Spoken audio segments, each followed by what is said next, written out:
Okay, so we're going to try that again, and I guess I have a little bit more to learn about screen sharing. I wanted to show you guys some slides, but we'll just chat a little bit about pet travel safety. So I hope you coming on back and you see where I am now.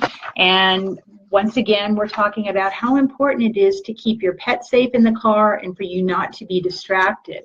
I know a while ago, and it was something I always share in my classes, AAA did a survey, and the number one distraction for us drivers is cell phones. Whether people are calling or texting, that's just such a huge no-no, as we all know about. Number two are pets, and number three actually is eating in the car. And this is the one that's always boggled my mind.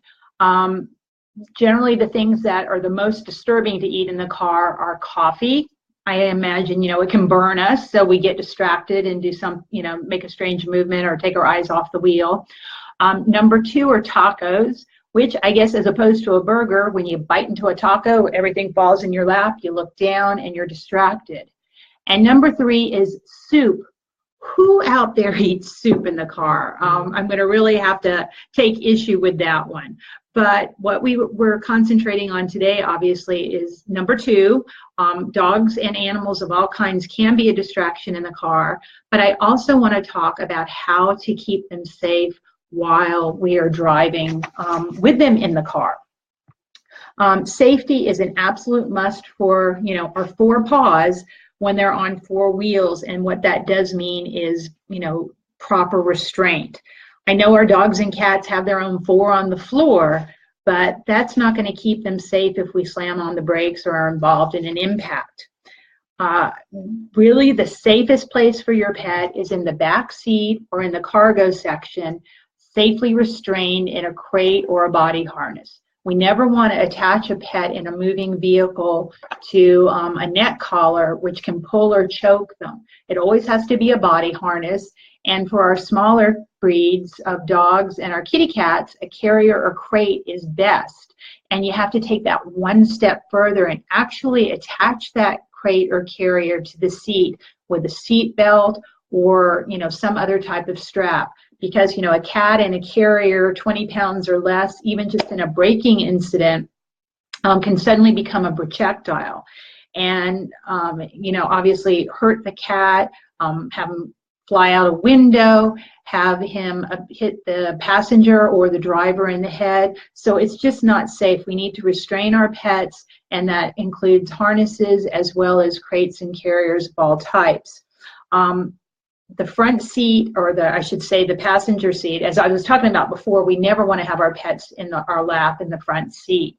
That's just not good sense. We're terribly distracted. They're between us and the steering wheel, which can be dangerous. They can fall down off our lap, get in the way of our feet, the brake, the accelerator.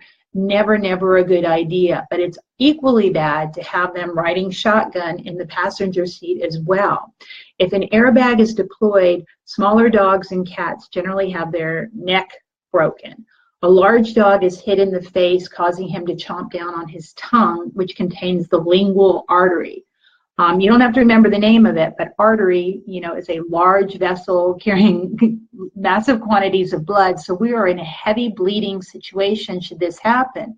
And if your airbag has been deployed, most likely your car isn't drivable, or you aren't going to be capable of getting your pet to that emergency center really quickly.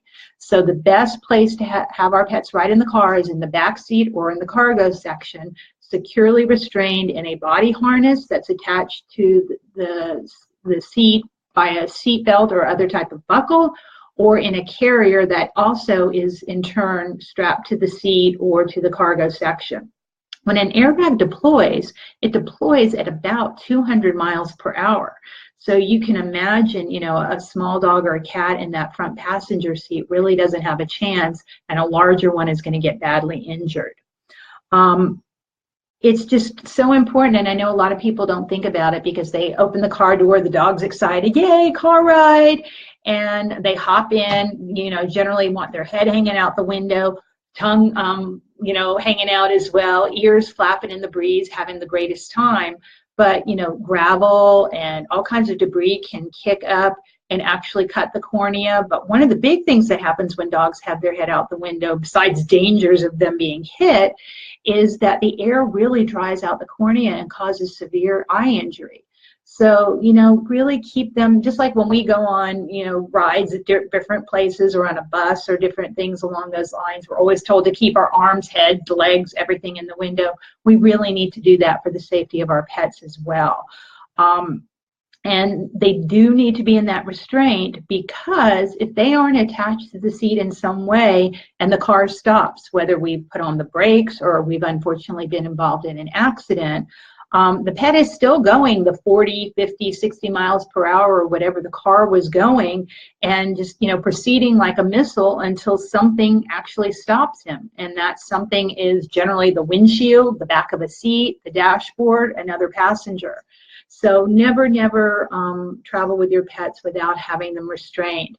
But to take a step backwards, before we do get them in the car and have them safely restrained, we need to acclimate them to them. And that's really, really important for cats, but for dogs as well. And you just need to think of it as any training that you would do for your pet. Don't just suddenly get them in a headlock and try to put the harness on the dog.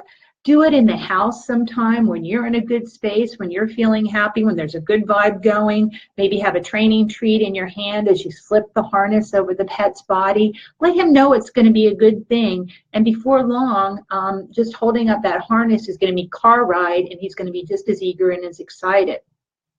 With cats and small dogs, sometimes it can be actually a more difficult situation, because we're putting them into carriers, we're confining them, and then we're lifting it and carrying it somewhere. So I just so encourage you to acclimate all of your pets, but cats in particular, ahead of time, so that car rides are a good experience. Often our dogs, will go in the car and they'll get to go to the dog park, or they'll go through the drive-through burger place, or, get a puppuccino at a coffee shop or something along those lines. But our kitty friends, most of the time when they go in the car, they're going to the vet. So it's not a good experience. So have that really nice carrier that you want to transport them in set up in the living room or in the bedroom or a safe place in the house. Put a favorite toy, or maybe even a little kitty catnip, a cozy blanket, and leave it open so that the cat will go in and out with some enticing treats, and know that it's a safe haven for her, and not just this box you're shoving her in to take her somewhere to get a shot in the behind or wherever.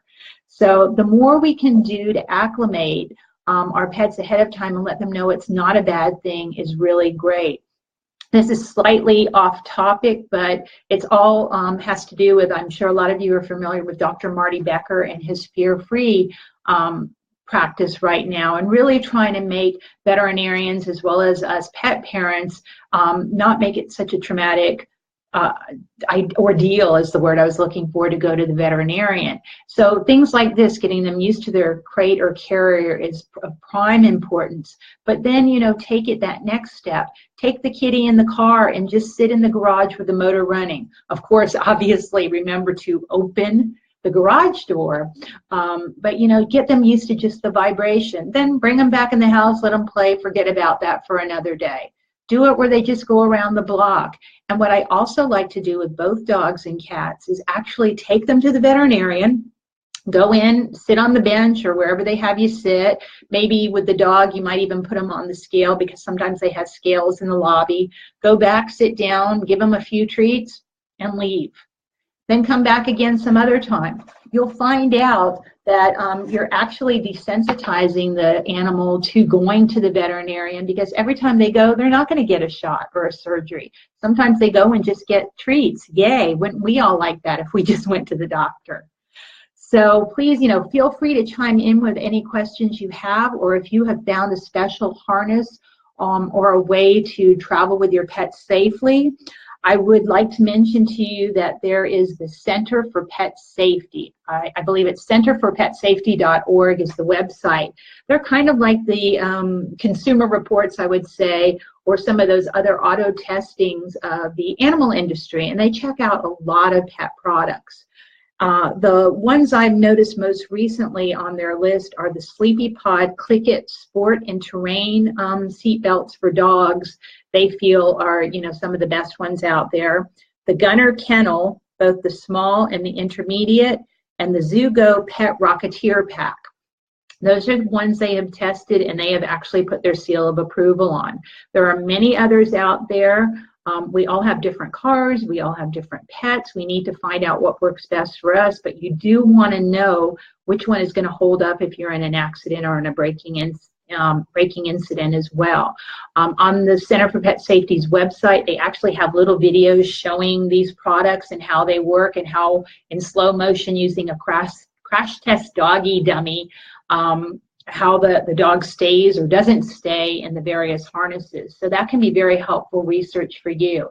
If you're a pet sitter or if you're anybody else, maybe like a groomer or somebody that transports other people's pets, you really want to think about this as well for liability issues as well as for the safety of the pet, because you want to make sure you're transporting other people's pets very safely.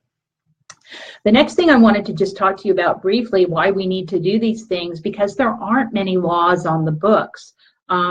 You know, people do ride with dogs in their laps. People ride with pets in the back of the pickup truck.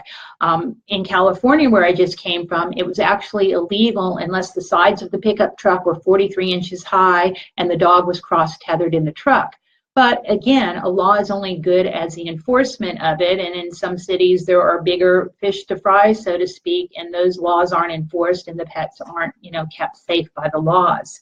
In New Jersey, if a pet is unrestrained, you can be charged with animal cruelty and get a $250 to $1,000 fine, as well as 6 months in jail. Hey, Liz, glad to see you. I'm glad I'm trying to do this too. I'm working out the kinks here, but good to see you.